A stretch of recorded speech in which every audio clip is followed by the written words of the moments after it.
Term देशना social media Patel Prahlad भाई। वैधानिक चेतावनी शुरू में ही दे देते हैं, क्योंकि आखिर होते होते आपके जहन में एक सवाल होगा, क्या वाकई सरकार ने 35 लाख करोड़ रुपए बैंकों से जो निकाले गए उस पर मिट्टी डाल दी? यानी इस देश के भीतर बैंकों से निकालकर इस देश के धंधा करने वाले बड़े बड़े बिजनेसमैन और कॉरपोरेट हाउसेस को, जिनकी तादाद हजारों में लाखों में है, उन सबको पैसा देते चले गए और जब पैसा लौटाने का वक्त आया तो कोई पैसा लौटा नहीं पाया। किसी ने अपनी कंपनी बंद कर दी, किसी ने दिवालिया घोषित कर दिया, कोई मर्जर की दिशा में बढ़ गया और इन सब के बीच जो इंडस्ट्री फल फूल रही थी वहां पर भी एक दबाव आया कि आप अपनी कंपनी को बेच दीजिए और धीरे धीरे कॉरपोरेट सेक्टर सिमटता गया, धंधा करने वाले लोग सिमटते गए। कल तक जो खुद की कंपनी के मालिक थे वो मालिकान भी धीरे धीरे किसी दूसरी बड़ी कंपनी के साथ जुड़ गए, उन्हीं के हिस्सेदारी में काम करने लगे। लेकिन सवाल तो इस देश के भीतर उन पैसों का है जिन पैसों को लेकर इस देश की इकोनॉमी जिस रफ्तार से चलती है उसमें कोई तो सवाल करेगा, इतने नोट छापता कौन है? और इतने नोट जब छापे जाते हैं तो बड़ी तादाद में बोरियों में भरकर नोट लेकर कैसे इस देश के बड़े बड़े बिजनेसमैन भाग जाते हैं? खुद ही आप सूची जारी भी कर देते हैं और बताते भी हैं कि हमने उनसे इतना वसूल लिया। स्थितियां तो इतनी नाजुक हो गई कि भागने वाले भगौड़े जो थे, जिन्होंने बैंकों से पैसा लिया, अब वो वहां से कहते हैं हमसे तो कहीं ज्यादा पैसा आपने वसूल लिया है। उसके बाद भी आपका पेट नहीं भरा, यानी वो सरकार पर आरोप लगा रहे हैं। और मामला जब अदालत में पहुंचा तो अदालत ने कहा पहले आप भारत लौट तो आइए, फिर आपकी बातों पर गौर करेंगे।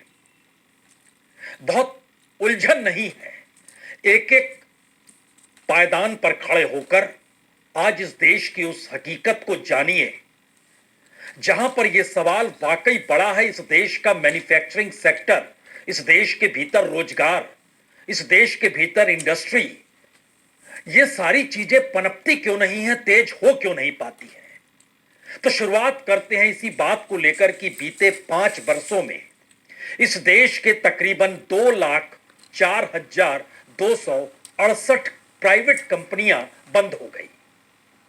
जी, 2 लाख से ज्यादा प्राइवेट कंपनियां बंद हो गई और सरकार ने इसकी खुद जानकारी दी है।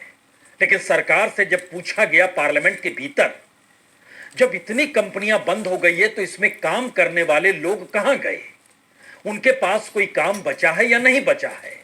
सरकार ने कहा हमें नहीं पता, हम इसकी जिम्मेदारी ले नहीं सकते हैं क्योंकि वह प्राइवेट कंपनी के हिस्सेदार थे और इतनी कंपनियां बंद हुई है, इसको मान लीजिए। सरकार से यह भी पूछा गया इस देश में कितनी कंपनियां हैं जो रजिस्टर्ड है? सरकार ने जोड़ तोड़ के बताया लगभग 28 लाख से ज्यादा कंपनियां हैं। उसमें कितनी कंपनियां एक्टिव हैं? सरकार ने कहा 18 लाख से ज्यादा कंपनियां एक्टिव है नहीं। तो फिर यह सवाल था कि क्या वाकई जो 2 लाख कंपनियां बंद हो गई, जो बीते 5 वर्षों में हो गई, उसकी कोई वजह तो होगी? सरकार ने कहा देखिए कंपनियों का मर्जर हो गया। देखिए कंपनियां दरअसल जो रिकॉर्ड पेश करती है सरकार के सामने, उन्होंने रिकॉर्ड देना बंद कर दिया, यानी कारोबार उनका चल नहीं रहा था, उनका मुनाफा कम हो गया। तो क्या उन्होंने कर्ज भी लिया था? कर्ज लौटाया? नहीं लौटाया। तो क्या उनसे वसूली हुई? वसूली कैसे करते? तो क्या उन्होंने खुद को दिवालिया घोषित कर दिया? बिल्कुल। कोई आईबीसी के दरवाजे पर, कोई किसी का केस एनसीएलटी के दरवाजे पर, सब कुछ तो इस देश में चल रहा है। और 2016 से लेकर 2025 तक तकरीबन 45 से 48 लाख करोड़ रुपए बैंकों से निकले और गायब हो गए। सरकार ने खुद ही जानकारी दी कि जो वसूली गई रकम है वो दरअसल 15 लाख करोड़ से ज्यादा की है नहीं। ज्यादा की नहीं है तो फिर कितनी ऐसी रकम है जो बैंकों से निकाली गई और नहीं आ पाई, तकरीबन 30 से 35 लाख करोड़ तो होगी ही, ज्यादा भी हो सकती है। अब आइए असल खेल में। यह खेल इसलिए बड़ा भयानक है क्योंकि भारत एक बाजार के तौर पर दुनिया के सामने खड़ा हो चुका है। बैंकों से पैसा निकाला जाता है, कंपनियां बंद हो जाती है, सरकार आंखें बंद कर लेती है और कॉरपोरेट सेक्टर में जो बदलाव चंद हाथों में सारी कंपनियों को सौंपने की कवायद, उसमें सबसे ज्यादा 2022-23 में इस देश की 83,452 कंपनियां एक ही बरस में बंद हो गई। 2024-25 यानी पिछले बरस उस मुकाबले कम कंपनियां बंद हुई, तकरीबन 20,365 कंपनियां बंद हुई। लेकिन इस पूरी रफ्तार को जब आप पकड़ना शुरू करेंगे तो 2021-22 में भी 64,000 कंपनियां बंद हुई थी। मोदी अब साफ यहां कर पर दिया दो बद्दू बड़े सवाल कुछ हैं। बाकी नहीं रहा क्या है। वाकई सरकार की कोई जिम्मेदारी नहीं है? और जो यहां से निकलकर केस एनसीएलटी तक पहुंचे, उसमें जो 48 लाख करोड़ का खेल था, उसमें 35 लाख करोड़ रुपए डूब गए और इसकी भरपाई राइट ऑफ करके बैंकों को कुछ पैसा देकर करने की शुरुआत हुई। आगे बढ़ा जाए एक एक नोटो कदम साफ लेकर, नहीं, उससे फुगा पहले वजीर एक मगवारी चीज बदी। और समझ लीजिए, जो मोदी डूबती हो हुई करी, कशु कंपनियों नहीं। को संभालने के लिए जो एनसीएलटी बनी और आईबीसी बनी, कर्ज में डूबी हुई कंपनियों को आईबीसी का कहना है कि हमने 26 लाख करोड़ की मदद की और उस मदद का मतलब उसको सुलझाने में मदद की। टोटल जो मामला था जो कंपनी के जरिए हमारे पास आया था, उस 26 लाख में से 1200 केस में 12 लाख करोड़ का मामला था और लगभग 30,000 केस में 14 लाख करोड़ का मामला था जो एनसीएलटी सुलझा रही थी। और ये 2016 से 2025 तक के बीच का वाकया है। अब आप सोचने लगेंगे कि दरअसल वो कौन सी कंपनियां थी, कौन सा सेक्टर था, कितना पैसा बैंक का डूब गया, किस रूप में डूब गया। तो हमें लगता है बात की शुरुआत तो आज एसबीआई से करनी चाहिए। इलेक्शन एसबीआई फंड से में बात जा बता। इसलिए करनी शुरू चाहिए क्योंकि एसबीआई ने अपने तौर पर जो डॉक्यूमेंट दिया और हमारी टीम ने उस पे जो पीएम केयर अध्ययन फंड किया, में उसमें मोदी ने जानकारी घेर आई दिया बता। कि दरअसल 2016-17 से लेकर 2023-24 तक सरकार ने सिर्फ एसबीआई का जो पैसा था वह 1,41,515 करोड़ रुपए रिटर्न ऑफ कर दिए। जो रिकवरी थी वो सिर्फ 17,584 करोड़ की थी। और इससे भी हटकर बात है कि इन सब में जो हेयर कट चल रहा था 2017 के बाद से 2023 तक के बीच में, वो तकरीबन 83,637 करोड़ था। अब आपको कुछ समझ में आने लगा होगा कि दरअसल ये सरकार इतनी रईस कैसे है और उसकी रईसी में इस देश के भीतर लाभार्थियों की तादाद बढ़ते बढ़ते 50 करोड़ से ज्यादा क्यों हो गई है। यानी गरीब कल्याण योजना को अगर माइनस भी कर दे तो भी उसमें एक बड़ा हिस्सा मुद्रा योजना का भी आता है, जिस मुद्रा योजना के तहत लगभग 34 लाख करोड़ रुपए सरकार ने बांटे, कहती है। क्योंकि सरकार खुद कहती है हमने लगभग इस देश के 50 करोड़ से ज्यादा खातों में 34 लाख करोड़ रुपए बांट दिए हैं। ये सारे आंकड़े सुनकर आपको लगेगा ये खेल हो क्या रहा है। खेल नोटो साफ ये पानो देश फुगा चल वजन कैसे रहा मगवारी है और वजह इसे चलाया ये करी कैसे ना। जा रहा है। तो शुरुआत में पहले एसबीआई नोटो जो हमने छपी, जिक्र किया, देश का फुगा बढ़ गया और मगवारी बढ़ पहले इसके गई। आंकड़ों को देखिए। देश के लिए मोदी ने कुछ भी नहीं किया।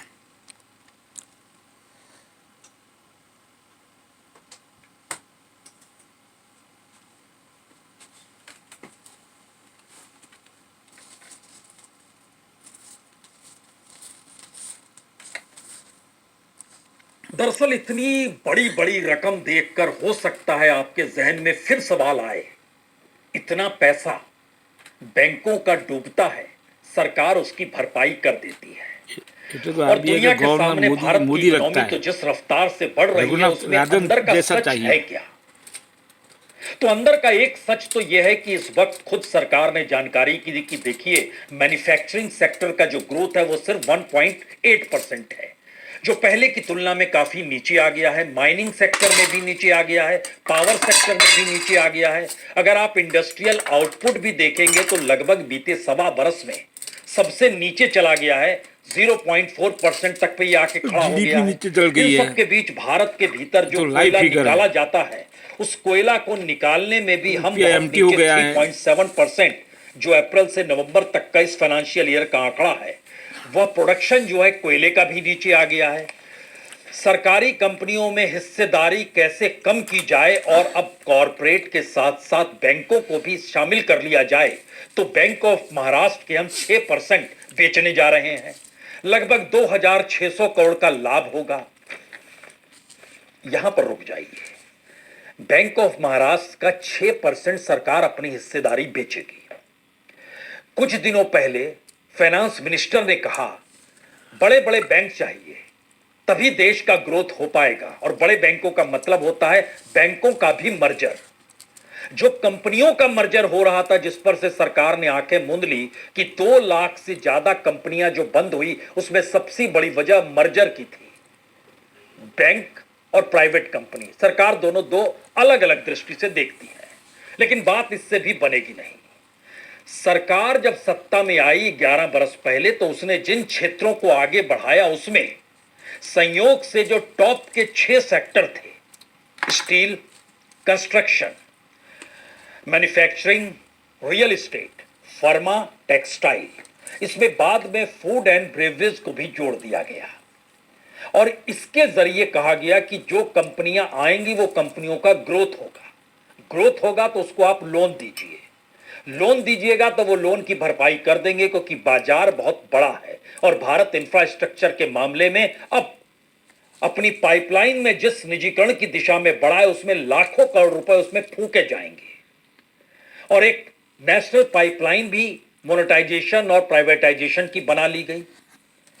लेकिन होते होते जब बात आज की तारीख में आकर खड़ी हुई, तो खुद एनसीएलटी और आईबीसी के जरिए जो जानकारी आई, उसने बोला कि दरअसल बहुत पैसा डूब गया है। जैसे करप्शन स्टील पाइपलाइन। इंडस्ट्री में जो रिकवरी होती है, उस रिकवरी के उलट जो पैसा डूबा है वो लगभग 58% डूब गया है। जो कंस्ट्रक्शन का क्षेत्र है उसमें 75% पूंजी डूब गई है। जो मैन्युफैक्चरिंग का सेक्टर है उसमें 77% पूंजी डूब गई है। जो रियल एस्टेट है उसमें तकरीबन 72% पूंजी डूब गई है। जो फार्मा सेक्टर है उसमें 83% पूंजी डूब गई। जो टेक्सटाइल क्षेत्र है उसमें 83% पूंजी फार्मास्यूटिकल डूब कंपनी गई। तो वो नफा वाली है, ग्रोथ यानी वाली है, रिकवरी बड़ी न्यूनतम तो है इसमें बहुत गलत हुआ है। और डूबना ज्यादा हो रहा है। तो एनसीएलटी की भरपाई इसलिए लाई गई सामने कि जो इंडस्ट्री या जो भारत के भीतर बिजनेसमैन है, जो कॉरपोरेट है, जो बड़ी इंडस्ट्री चला रहा है, उसके सामने कोई मुसीबत ना आए, उसका निदान सरकार खोजेगी। लेकिन यह तो नहीं किसी ने होगा। नहीं इलेक्शन सोचा फंड, कि ईडी, निदान ऐसा होगा एन मोदी, कि तुम एन पैसा शाह, उठाते चले जाओ, उसके बाद उस कंपनी में अपने आप को दिवालिया या मर्जर की परिस्थिति में लाकर खड़ा कर दो। अरुण बाकी जेटली तो हम मर देख गया, लेंगे, हमारे फाइनेंस नियम मिनिस्टर कायदे उसने देख किया लेंगे। था। यानी प्राइवेट लोन लीजिए, नहीं लौटाइएगा तो जेल तक की स्थिति आएगी। यहां तक कि क्रेडिट कार्ड का भी पैसा नहीं लौटाइएगा तो मुश्किल में आ जाइएगा। पशुधन को लेकर बकरियां बैंक उठा के ले जाती है, गाय भैंस ले जाती है गांव से। खेती का लोन लेते हैं तो वहां फंस जा रहा है मामला। लेकिन इस फील्ड में करोड़ों के वारे न्यारे होते चले जा रहे हैं और कोई पूछने वाला क्यों नहीं है, यह सवाल एक जहन में होगा। झूला उठकर चला एनसीएलटी का जाएगा। जो पूरा डाटा है अपना, जिस लिहाज से उसने कुछ सवाल उठाए, उसके आंकड़े इसलिए देखिए क्योंकि जो टॉप 10 बैंक डिफॉल्टर, जो टॉप 10 बड़ी कंपनियों के जो बैंक डिफॉल्टर थे, वो तकरीबन खुद कहा उसने 8,44,000 करोड़ है। और इन सब के बीच एनपीए भी उसने कह दिया कि लगभग 4 लाख करोड़ से ज्यादा एनपीए हो गया है। और 25 यह भी लाख कह दिया कि देखिए 20,000 से ज्यादा कंपनियां दरवाजे पर खड़ी हुई, हम क्या करें। यानी 2 लाख कंपनियां जो बंद हुई बीते 5 वर्षों में, उसको अगर आप प्रतिदिन के हिसाब से देखें तो इस देश में 100 कंपनी हर दिन बंद हो रही थी। और अभी 20,000 से ज्यादा कंपनी एनसीएलटी के दरवाजे पर 2025 में है जब हम आपसे बात कर रहे हैं। तो इन देख लीजिए इन आंकड़ों को भी।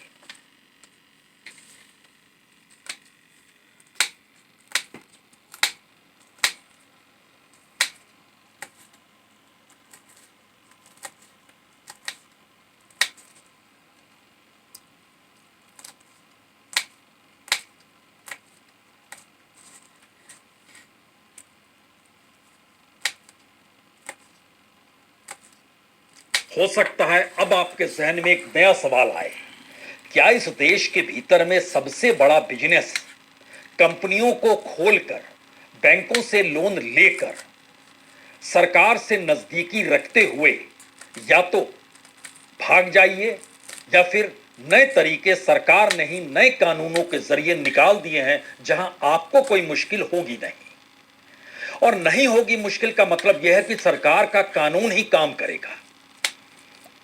वही कानून अपने तौर पर बताएगा कि आपके लिए कौन सा रास्ता है। उस कंपनी को किसी दूसरी कंपनी के हिस्से में डाल दिया जाएगा, उस कंपनी के साथ कोई और बड़ी कंपनी जुड़ जाएगी। जैसे स्टील के क्षेत्र में जो पैसा 58% डूबा कर्ज लेने वाली कंपनियों ने नहीं लौटाया, वो कौन सी कंपनी थी और उस कंपनी को दूसरी किस कंपनी ने खरीद लिया। जब इस दायरे में आइएगा तो आपके सामने इस देश के टॉप 20 बड़े कॉरपोरेट ही खड़े होंगे जिनकी भागीदारी, हिस्सेदारी, साझेदारी सरकार के साथ है। और इन 20 बड़े सरकार में इन्वॉल्व है मोदी एंड शाह। 11 बड़े कॉरपोरेट गुजरात से आते हैं। गुजरात नीरव बाकी मोदी देश के अलग हिस्सों से आते हैं, लेकिन दोबारा लौटिए उसी पोजीशन पे जहां पर इस पूरे खेल की असल मैदान है, डायरी है, मंच है, जो कहना है कह लीजिए।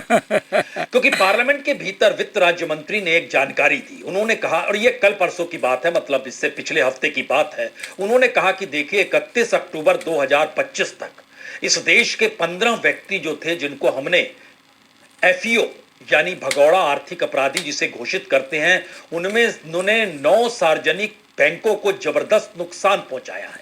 कितना नुकसान पहुंचाया है? खुद सरकार ने कहा 26,645 करोड़ रुपए का नुकसान बैंकों को पहुंचाया गया है। अच्छी बात है। कौन है इसमें?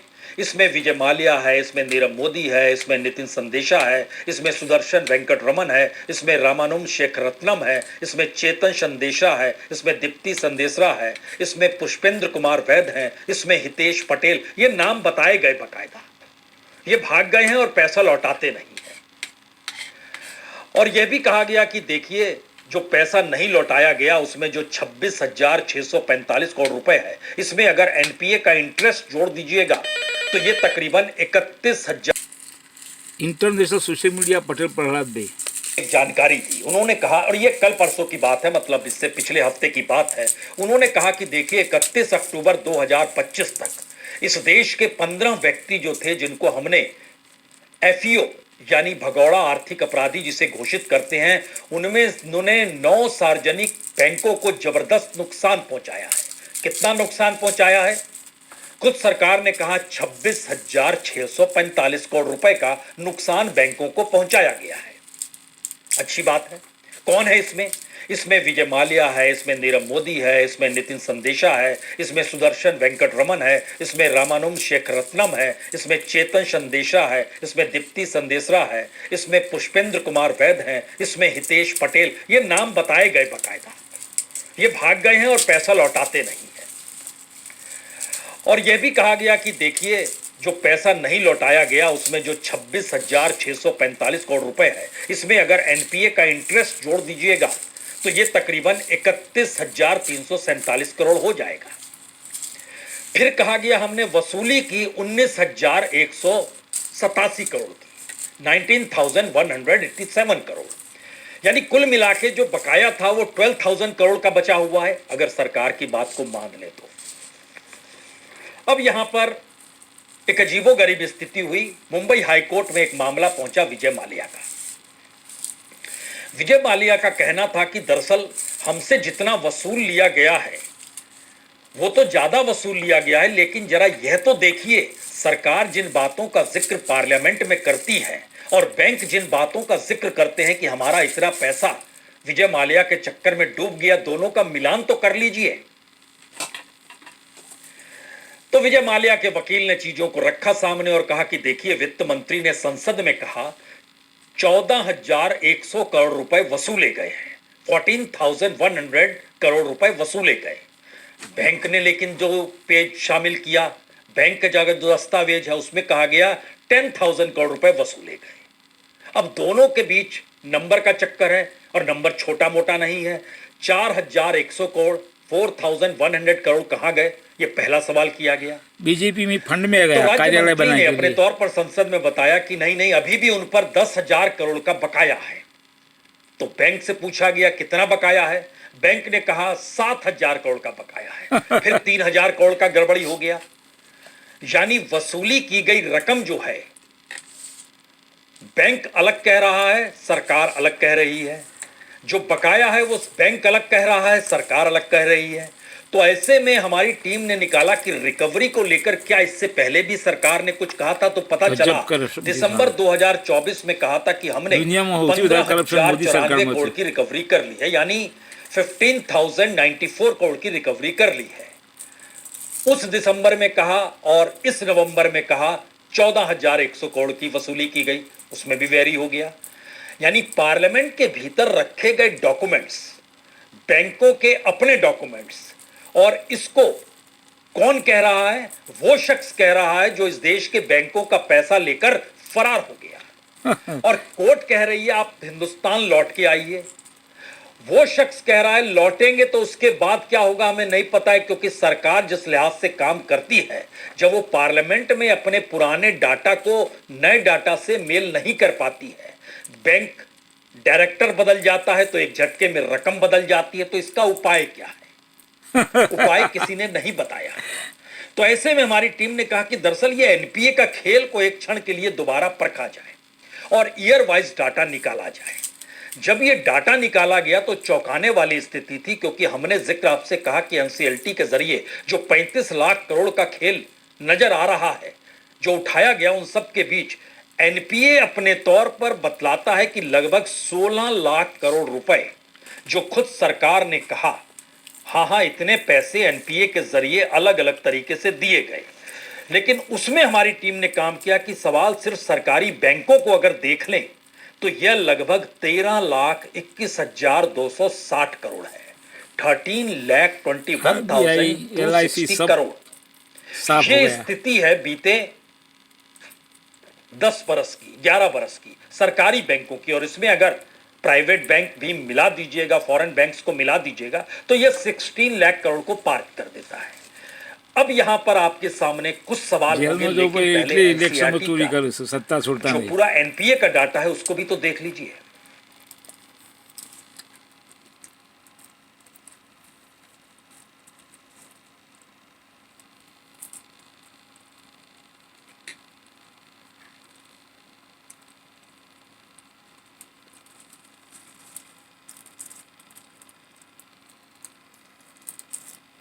तो जब इस तरीके की पूरी राजनीति इस देश में, इस देश के भीतर आर्थिक ऑफेंस यानी आर्थिक अपराध करने वालों को पकड़ा जाए या आर्थिक अपराध के पूंजी में सरकार शामिल हो जाए, यह सवाल अब तो आपको परेशान कर रहा होगा।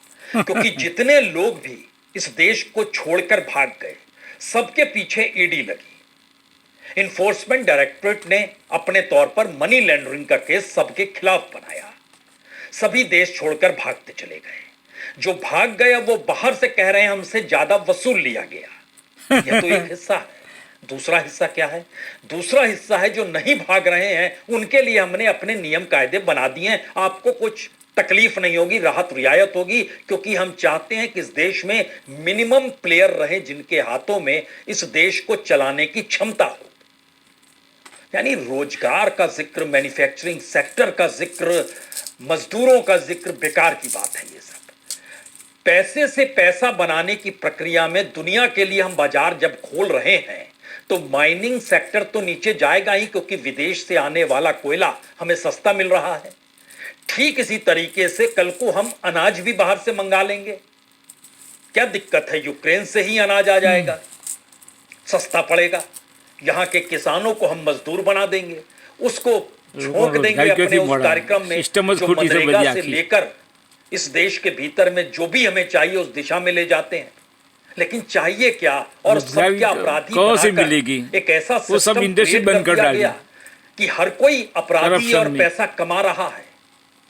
बड़ा मुश्किल सवाल है ये। हर कोई अपराधी और पैसा कमा रहा है, ये सही बात नहीं है, लेकिन फिर भी देश लुटेरे के हाथ में चला गया। डायरेक्टरेट ने उसकी जानकारी भी मंत्री महोदय ने पार्लियामेंट में ही दी और उन्होंने कहा कि देखिए, ईडी के पास 2014 से 2019 तक 791 केसेस आए थे और 2020 से 2025 तक 5521 केसेस आए, यानी कुल मिलाइएगा तो ये लगभग 6200 केसेस हो जाते हैं।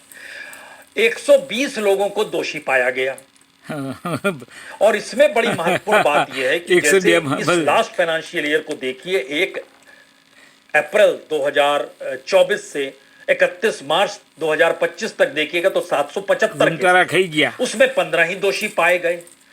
तब यह सवाल था कि अगर एक केस में एक व्यक्ति भी दोषी नहीं है या एक दोषी एक केस से जुड़ा है, संयोग से 120 लोग जो दोषी पाए गए, उसमें 3 दर्जन लोग ऐसे हैं जो कई केसेस में संलग्न थे। तो इसका मतलब यह है कि इस देश के भीतर लगभग 6200 केसेस जो थे, उसमें से 6100 केसेस किसी को पकड़ा ही नहीं जा सका। इंस्टीट्यूशन हो, बैंक, सब मिले हुए हैं। बैंकों पर निगरानी रखने के लिए कंपनियां या सरकारी संस्थाएं जो काम कर रही हैं और सरकारी संस्थाओं में काम करने वाले नौकरशाह हैं, यह एक पूरी साइकिल ऐसी क्यों ना बना दी जाए, हर के पास ताकत है, हर को राहत है। साइकिल कौन से बना? इलेक्शन कमिशन वो साइकिल भी वो भी गलत है। सरकार के पास नोट छापने की सब गलत है, आरबीआई गलत है। क्या बचेंगे? सिर्फ 3 सवाल। पहला सवाल, भारत दुनिया का एकमात्र देश है जहां एवरेज 100 कंपनियों से ज्यादा प्रतिदिन बंद हो रही है। भारत दुनिया का एकमात्र देश है जहां पर बैंकों से कर्ज लेकर भागने वाले और उनकी रकम की जानकारी जो सरकारी तौर पर संसद में सरकार ने रखी, वो सबसे ज्यादा है। भारत दुनिया का एकमात्र देश है जहां पर अपराधी जो भगोड़ा है, वह भी सरकार के ही डाटा को बताकर कह रहा है कि आप गलत जानकारी दे रहे हैं, झूठ बोल रहे हैं, और सरकार और बैंक के बीच के डाटा मैच नहीं कर पा रहे हैं। भारत दुनिया का एकमात्र देश है जहां पर एनपीए की रकम को जो राइट ऑफ किया जाता है बैंकों की बुक ठीक करने के लिए, वो रकम दुनिया भर के तमाम देशों की तुलना में सबसे ज्यादा भारत के भीतर है। और भारत दुनिया का एकमात्र देश है जिसकी ग्रोथ रेट दुनिया में सबसे ज्यादा है। लेकिन रुपीज खत्म, एम्प्टी। बाकी आप खुद समझ लीजिए। समझ लिया। बहुत बहुत शुक्रिया, बहुत बहुत शुक्रिया।